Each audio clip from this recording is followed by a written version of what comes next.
To, co pokażę w tym filmiku, no dla nas trenerów jest oczywiste, ale dość ciężko przekonać większość uczniów.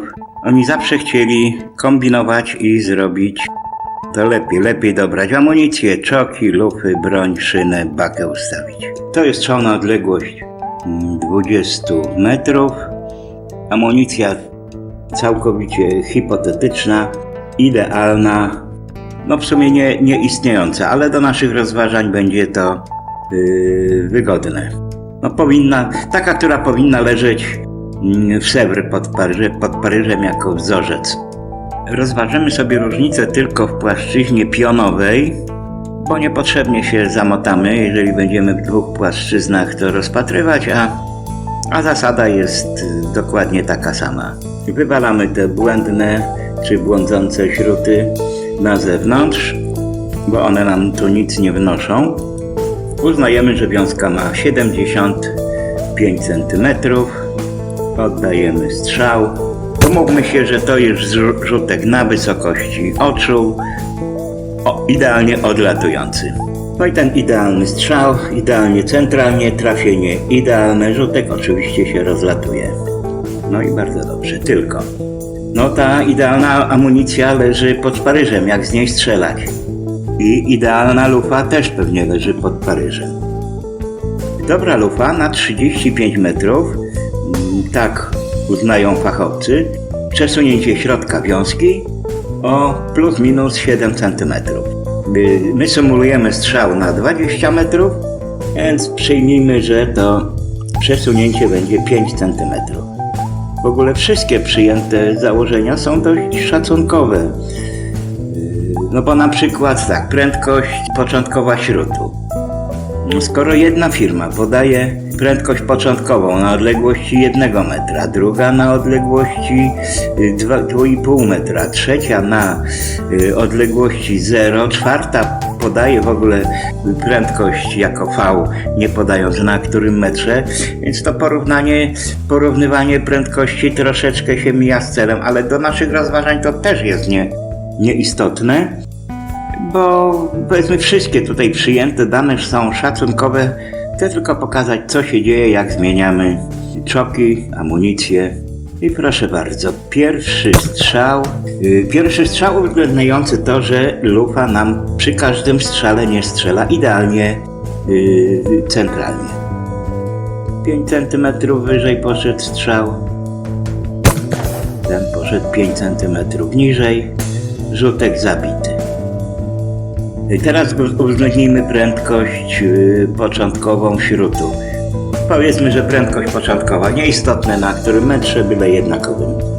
No generalnie strzelamy z amunicji od 380 do 420 metrów na sekundę. No i tutaj mamy te 420 metrów na sekundę. Strzał pójdzie około 9 cm wyżej, rzutek zabity. 380 metrów na sekundę, 9 cm niżej poszedł strzał, rzutek też zabity, nie ma problemu. No a teraz uwzględnijmy różnicę w grubości śrutu. No, strzelamy generalnie od 2 mm do 2,40. Proszę bardzo, tutaj strzał ze śrutu 2,40, 12 cm wyżej. Tutaj strzał ze śrutu 2 mm, 12 cm niżej. Wszystkie rzutki zabite, problemu nie ma. No teraz zmieniamy czok na 3/4 i robimy tą samą symulację. Z czoka 3/4 wiązka będzie tutaj miała szerokość 35 cm. Tak, i znowu strzał idealnie centralny, wzorcowy, nie ma dyskusji, rzutek zabity. I teraz tak, no uwzględniamy te 5 cm, które nam zostaje bez względu na czok. Te 5 cm tolerancji lufy, nazwijmy to tak.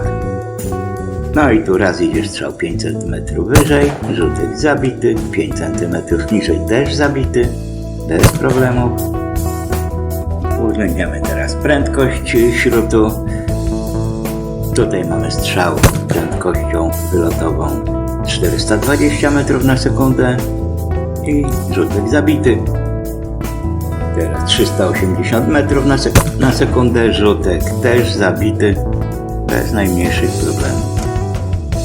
No a teraz grubość śrutu 2,40 mm, 12 cm wyżej, ale rzutek też bez łaski zabity, 2 mm, 12 cm niżej, rzutek zabity. Znaczy wszystkie rzutki jak do tej pory zabite, problemu nie ma. No ale zaraz. Przemo, no skoncentruj się w tym momencie, teraz będzie trudniejsze.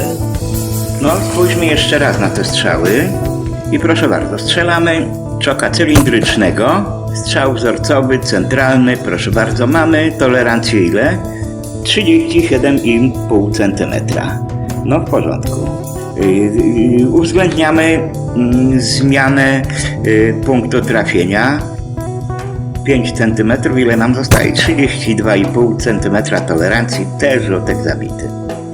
Uwzględnijmy jeszcze grubość śrutu.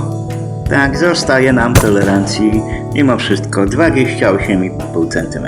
Pięknie. No jak założymy czok 3/4, przy centralnym trafieniu tolerancji nam zostaje 17,5 cm. W porządku. Uwzględniając zmianę punktu trafienia lufy, zostaje nam 12,5 cm tolerancji. W porządku. Uwzględniając różną prędkość początkową, tam od 380 do 420 metrów na sekundę, zostaje nam mamy jeszcze tolerancję 8,5 cm, też w porządku. A uwzględniając grubość śrutu od 2 do 2,40 mm, to nam jeszcze zostaje tolerancji 2,5 cm. No fajnie. Tu by się kłaniała statystyka. Oczywiście o wiele bardziej prawdopodobne jest, że te różnice nam się skompensują. Tym bardziej obejmiemy rzutka wiązką śrutu. No tak, no ale też wcale nie małe prawdopodobieństwo jest, że te wielkości nam się sumują. Ile one dają razem? No 22 cm. No przy czoku cylindrycznym, no świeć nam Panie Boże, te 22 cm. No tak, tylko że przy czoku 3/4, jeżeli nam się te wielkości sumują, a prawdopodobieństwo nie jest wcale małe, że się sumują, kto chce może sobie policzyć, a no to niestety mamy pudło. Później się dziwimy dlaczego. Chociaż przypominam sobie kiedyś taki strzał, no nie powiem kto to strzelił, bo mógłby się Roman zdenerwować, a to wbrew pozorom spoko facet jest. Wyskoczył bardzo mocno na rzutka, zerwał strzał i trafił go centralnie. No więc jeśli na plusie nam się te wszystkie odległości sumują, zerwiemy strzał, to potrafimy. Dobrze, to był żart. A teraz zagadka. Mamy tutaj bardzo ładnie oddany strzał techniką stałego wyprzedzenia. Maytainem. Rzutek pięknie trafiony. I zagadka. Biorąc pod uwagę, że ten strzał Maytainem został oddany w odległości 180 cm od rzutka, tak jak pokazuje ta niebieska linia, pytanie brzmi, gdzie należy oddać strzał, stosując pozostałe 56 to jest technik strzału tyle nie ma, gdzie należy oddać strzał, no powiedzmy techniką push-pull i techniką przekreślania. W stosunku do tego czerwonego krzyża wystarczy z dokładnością do 10 cm. Ile wyżej, ile dalej, ile niżej, ile bliżej. Za pierwsze 3 prawidłowe odpowiedzi nagrody nie są przewidziane. No to na dzisiaj dziękuję.